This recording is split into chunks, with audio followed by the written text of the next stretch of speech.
your performance of Paganini, which wowed everybody?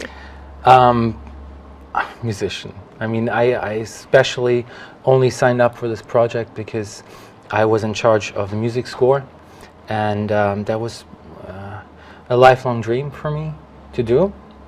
And for me, this was the reason why this meant something to me. But being in charge of the score, did that mean that you really didn't feel comfortable handing over the final role, the final performance to someone else? No. I got all the edits. I was there until the last minute in the studio.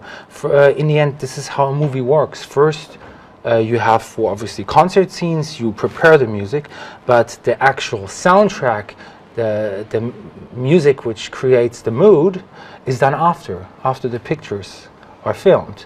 And then you sit in the studio, you watch at the pictures, you sit on your keyboard, or come up with certain melodies, or think of a piece by Paganini which emotionally would fit to what is happening on the screen.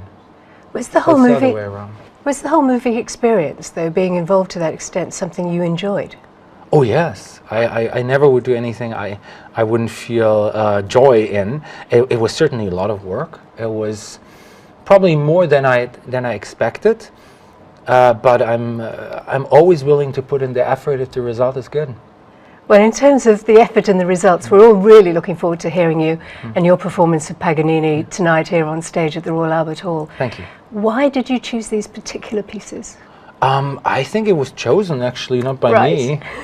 I think the 24th Paganini Caprice is obviously one of the most iconic pieces he's written. It's I think that the theme is quite well known everywhere. Yeah. You don't have to be a classic fanatic to know this starting melody for all the variations to come, and of course it's a huge challenge to play the 24th Paganini Caprice.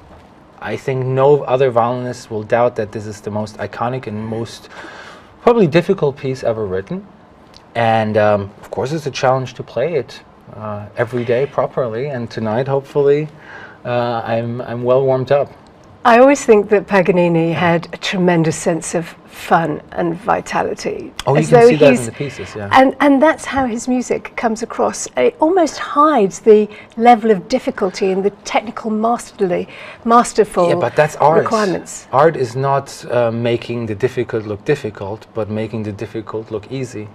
Because you don't want to suffer with the artist on stage, even if he does suffer. And artistry means suffering in the end, but the biggest thing is to not let anybody know. That's the magic.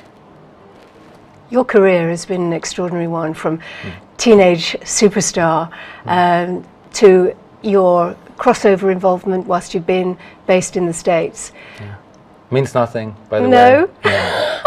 You don't see yourself now as a rock and roller? No, I see myself as somebody who enjoys listening to music, and that's what every musician does in the end, So we are created to listen, not only to ourselves, but beyond that, of course, to everybody who's performing around us. It's a conversation. Were you concerned at all that embracing a wider style of music and the label crossover would actually impact on your classical fans from your earlier teenage years? To be quite honest, I didn't really necessarily, this sounds rude, but care about what people think. In the end, it's what I want to do, and the success for me is not a financial success or having a lot of people in the hall. Success is inner success, doing something you're proud of, doing something you feel you've accomplished something. If there are 2 people in the hall or 20,000, doesn't make a note different in my performance. There's going to be an awful lot of people in the hall.